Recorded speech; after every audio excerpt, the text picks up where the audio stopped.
It all began with a single sound, a sound that Nathan never expected to hear, a sound that would change his marriage forever. Nathan was sitting at his desk in the small study room of their suburban home. The soft glow of his desk lamp spilled across the pages of a book he had been pretending to read, though his eyes weren't on the words. He was waiting for his wife, Madeline, to come home. She had been distant for weeks, maybe months, and although Nathan couldn't explain why, a gnawing pit of unease had formed in his chest. Then his phone buzzed. A voice memo had arrived. At first, Nathan assumed it was from a client, maybe even from his boss. But when he glanced at the screen, he froze. It wasn't from a coworker. It was from his wife, and it wasn't meant for him. Nathan tapped the screen. A moment of silence passed before he heard her voice, Madeline's unmistakable voice, soft, playful, and filled with a kind of warmth she hadn't shown him in months. "Hey, love," she whispered, laughter hiding behind her words. "I can't wait to see you tonight. The way you made me feel last time. I've missed that. Don't be late. My husband still doesn't suspect a thing." The message ended. For a few seconds, Nathan sat frozen, the phone trembling in his hand. He could hear his own pulse in his ears, could feel the icy rush of disbelief flooding his veins. His wife, his Madeline, had accidentally sent him a message meant for another man. His first instinct was denial. Maybe it was a joke. Maybe it was a prank. Maybe he had misheard. But the truth stared him in the face. Madeline's words weren't for him. They were for her secret lover.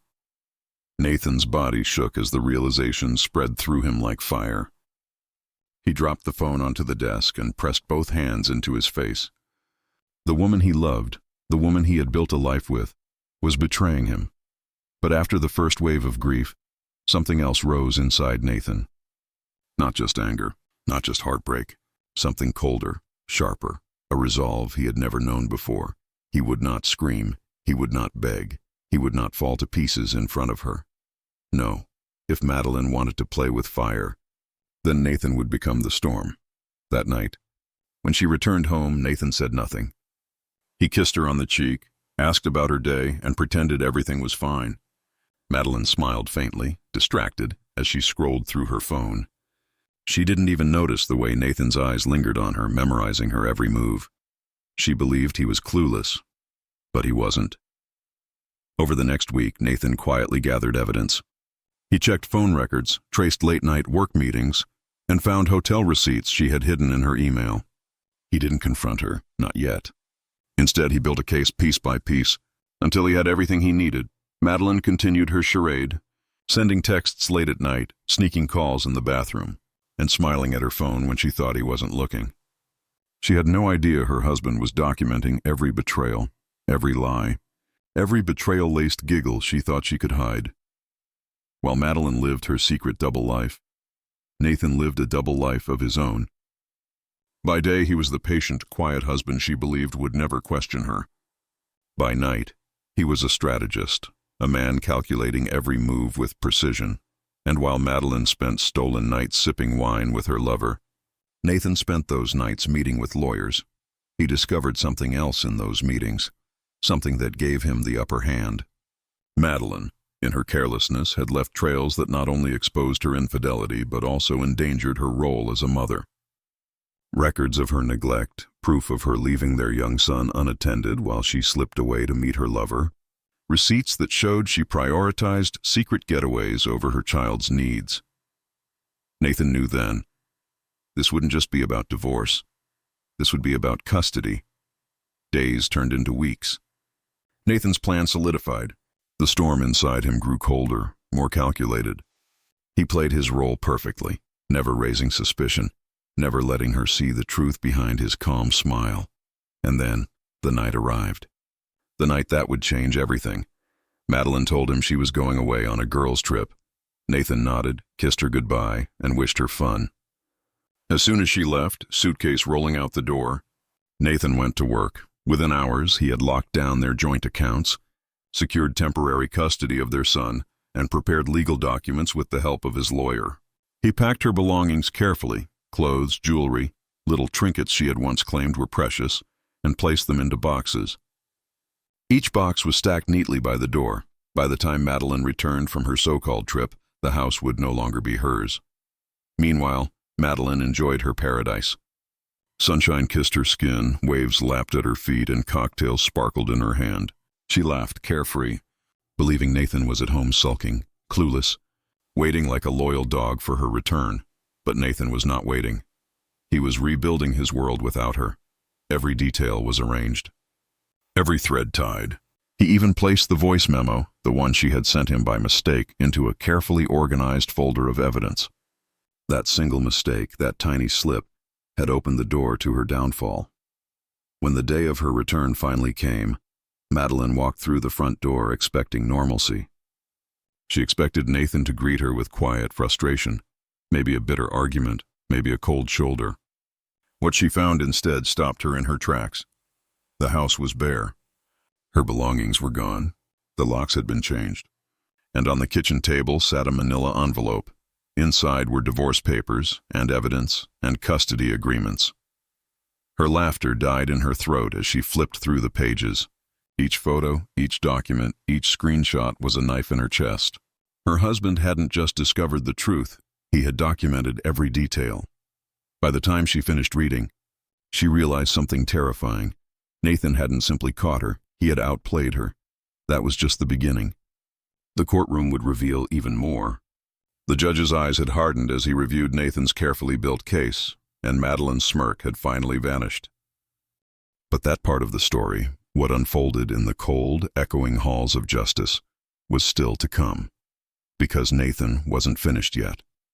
Not by a long shot. Madeline stared at the manila envelope as if it were poison.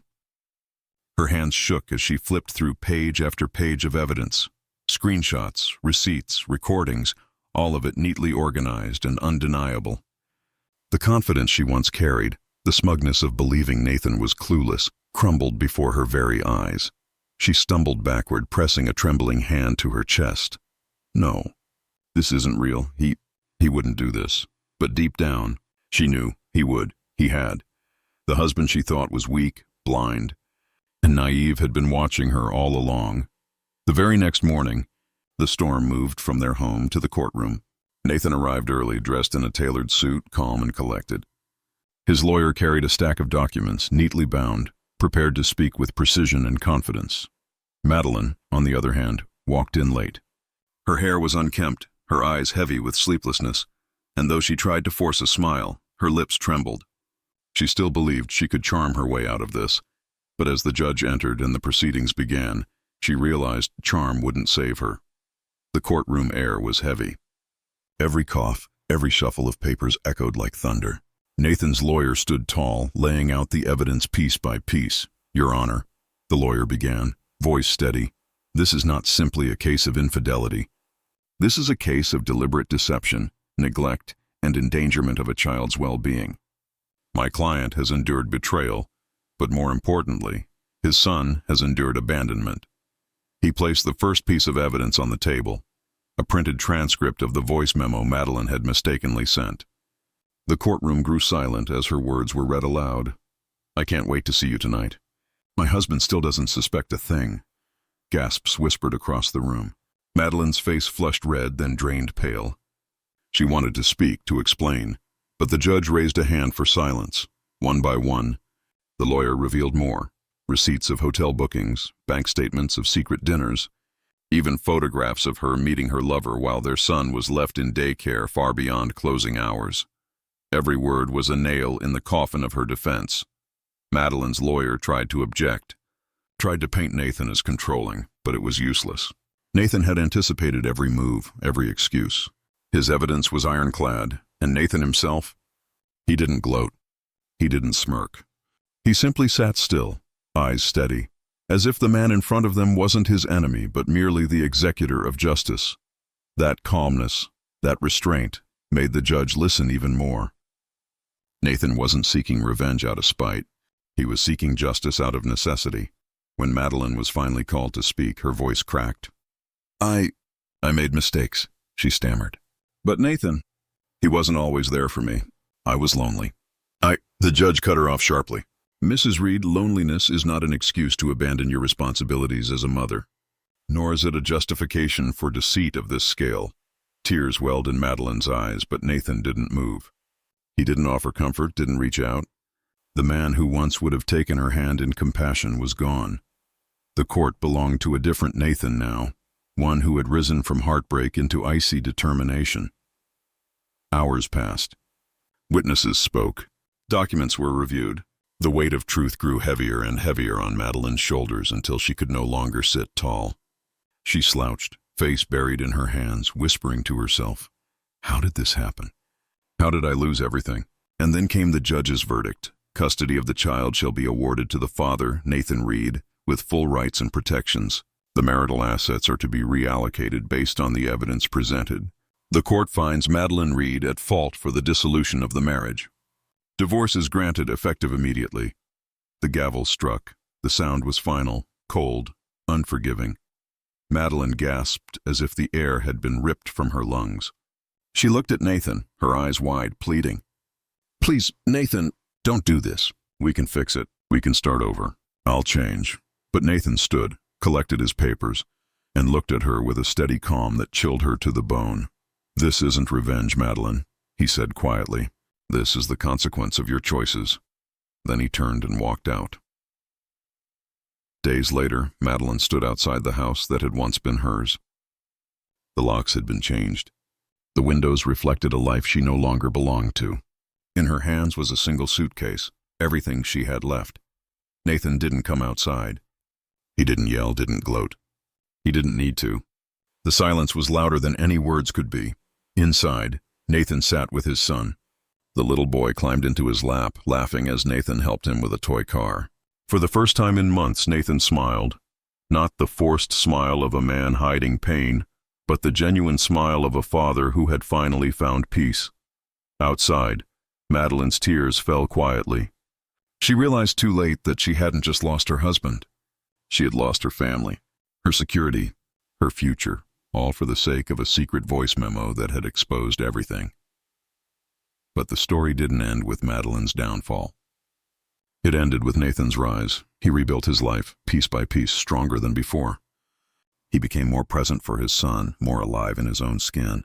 The man who had once been quiet and overlooked was now confident, steady, unbreakable. And every time he looked at his son, he knew one thing for certain. He hadn't lost, he had won.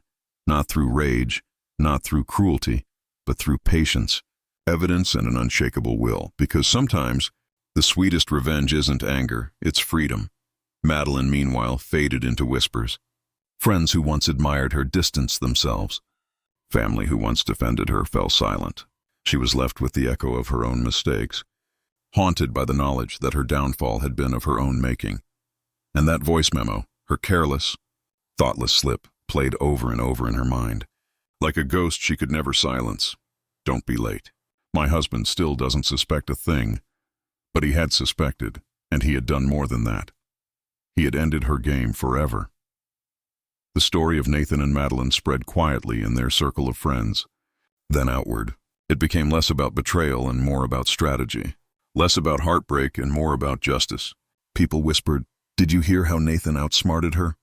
Did you hear how he turned the tables?" It wasn't just gossip. It was a lesson that sometimes silence is not weakness. Sometimes silence is strategy, and sometimes the quietest person in the room is the one writing the ending no one saw coming.